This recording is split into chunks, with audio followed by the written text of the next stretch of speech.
This is Chip Maxwell, and you're listening to the Retire Smart podcast with David Brooks.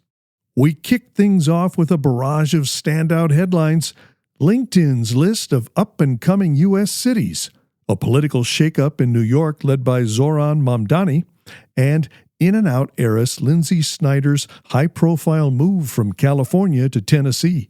David and Chip explore what these cultural shifts reveal about deeper economic and political undercurrents. David, here's a CNBC headline. Berkshire Hathaway continues to underperform after Buffett's exit news, now trailing the S&P 500. Now, is this something other than market rhythms and cycles? What do you see? Well, this is the Buffett premium kind of coming out of the stock, right? So the stock is valued at what it is, but people have always been willing to pay a little bit more, a little bit higher multiple with Warren Buffett, with his track record, obviously, at the helm. Now that he's officially announced his retirement, you're seeing some investors maybe pull some capital away. And again, they're going to let Mr. Abel, who's taking over or will be at the end of this year, prove himself, so to speak. So this is more of a psychological thing. This isn't that Buffett or Abel or anybody else at Berkshire Hathaway is making a string of bad decisions. This is just what we call the Buffett premium coming out. So when someone has a proven track record, like a company is growing, we were talking about NVIDIA earlier in the show, right? Yeah. And how it got it. Well, because they've seen just insane growth, people have been willing to pay a much higher price than they would have normally for even a tech company. It's the same thing here. People have always been willing to pay a little bit higher premium to follow Warren Buffett's advice because his track record is proved you would win in the end. And you're just seeing that Buffett premium come out of it a little bit. So, if you believe in the leadership that he's built up there and the management going forward, then it's telling you it's a great opportunity because, yes, since the day he announced it, Chip, and I don't have the exact numbers for me, the S&P has rallied double digits from that point, and Berkshire has dropped double digits. So it's over a 20% alpha there, that you're getting a discount to maybe where it would have been otherwise. So maybe it's a great time to buy it if you're a long-term shareholder and believe in that management team as you may have done in the past. I am full disclosure, a shareholder in Berkshire Hathaway, but we're not making any recommendations. I just want to tell you. But yeah, that's what happens when you see a change in leadership. David, we've run across several top 10 lists of the states in this or that category. Omaha and Nebraska have fared well recently in a list showing quality of life, and that was part of a broader index of friendly for business. We were tied for 8th, a three-way tie for 8th in quality of life in Omaha, 15th for business friendliness. Now, here's another survey, this one by LinkedIn. LinkedIn Cities on the Rise 2025. The 25 fastest growing U.S. metros for jobs and new talent. Rounding out the top 10, Omaha. Well, this is what I kind of say to all those that have been yelling and screaming that, oh my gosh, we can't cut taxes, brain drain, we're not giving enough to society here to keep the young people here. Well, this is telling you the exact opposite is true. Omaha is a great city, as you said. It's 15th in business, or the state is 15th, in friendliness. In business friendliness. Now, we have a new mayor, and we've yet to have him in long enough to kind of judge. Yeah. But we'll see if that continues to help us positively attract talent, or does he scare people away? A couple of his announcements have scared a few people on some things. But again, this is another great ranking for both Nebraska and the city of Omaha. Well, it was an intriguing list. Grand Rapids, Boise, Harrisburg in Pennsylvania, Albany, Milwaukee. What do you have in common with all these, Chip, is they're not major cities. They're not the top 25 or 30 cities. You're going to the next tier down. And that's where I will tell you, trust me, when we decided to open the business here in Omaha, we did the research pretty deep, and that's what we're looking for. Is I don't want to be in a city with 5 million people, right? So I don't want to be in a Chicago, I don't want to be in New York City or a LA or even a Dallas or a Houston. They're just so big that the cost to operate in those cities is quite expensive. The commute is longer for the employees. They have higher expenses for auto insurance, things like that. So these factors, Boise, these mid-level cities are flourishing, and we've seen that since COVID because people have been a little bit more mobile. They're gravitating to cities that have a better quality of life, a la the article. Well, this caught my eye too. Top industries hiring, and the first one listed is financial services.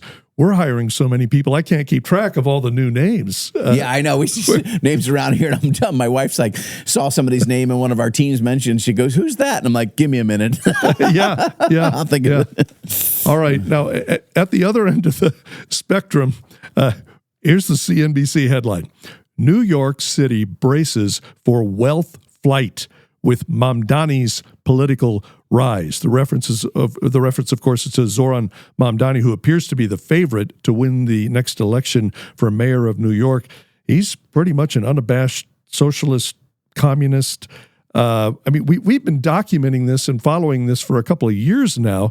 There was already a flight out of New York to Florida and other places. Is this just going to accelerate into a stampede now? Well, the great former Prime Minister of England, Margaret Thatcher, paraphrasing her quote, is, the problem with socialism and socialist policy is sooner or later you run out of other people's money, right? Yep. And while it's a nice populist message for him to shout from the rooftops there to get elected, he's talking about he's going to open up city-owned grocery stores that have no profit motive. Well, what's the incentive for the manager to change the inventory out to make sure that the freshest product is on there? Profit motivates action, right? And incentives from that profit that you can compensate your employees motivate them to do certain actions for things to run efficiently. That's why Wegmans and Alberts, these Hy-Vee, Kroger, these grocery stores were able to grow because they were able to profit enough to pay for the talent they needed to expand.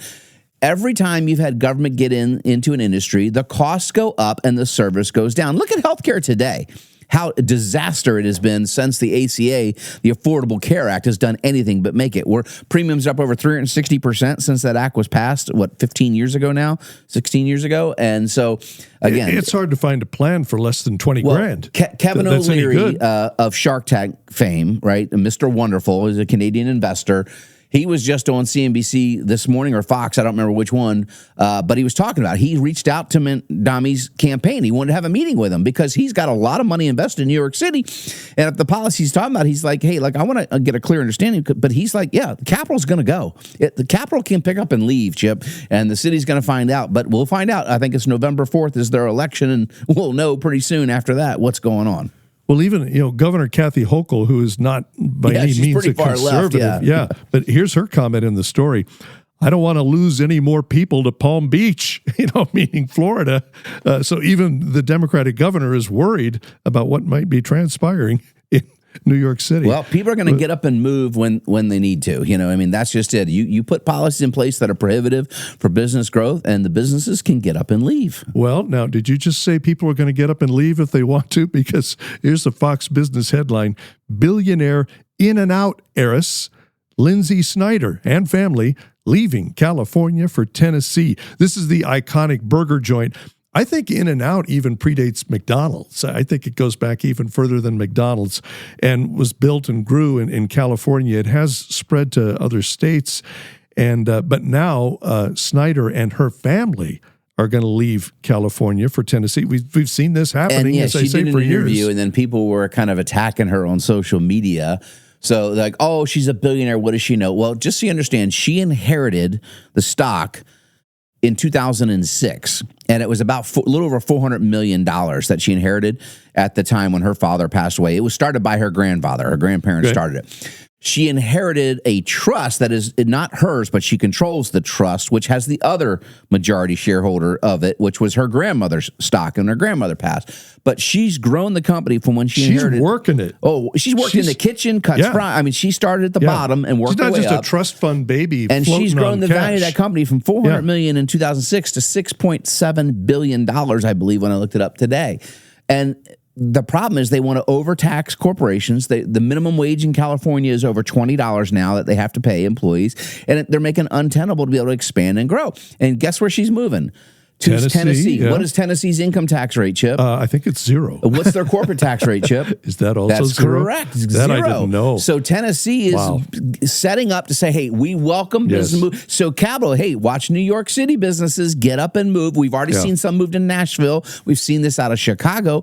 Again, the money will flow where it's incentivized to go find a home. Well, now In-N-Out will still be a major presence in California. Yeah, they're not shutting down their restaurants. They're moving the headquarters. And they're keeping one of their corporate offices there. I think Baldwin Park is like the ancestral legacy beginning home of In-N-Out. But Snyder and the true corporate headquarters are going to move to Tennessee.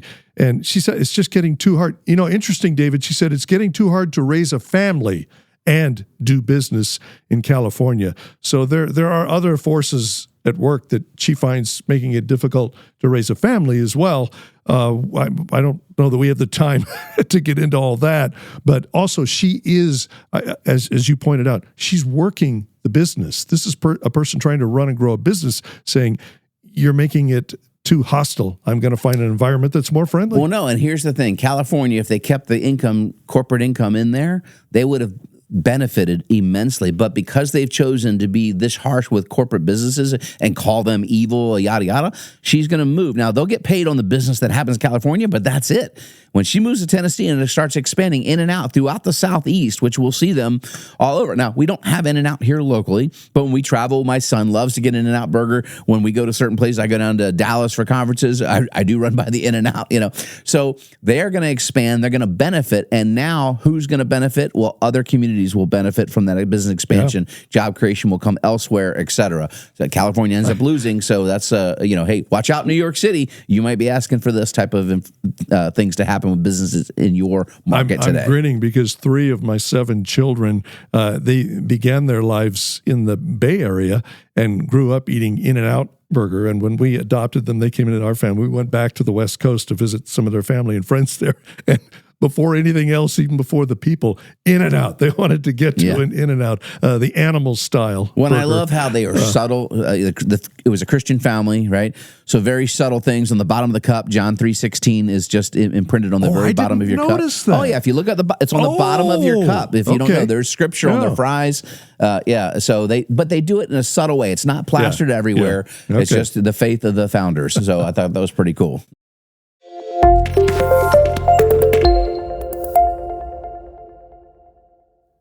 Thank you for listening to the Retire Smart podcast with David Brooks. If you want to learn how to generate lifetime income, reduce your tax bill, and maintain your lifestyle in retirement, visit retiresmartpodcast.com. And make sure to subscribe to keep up with new episodes every week.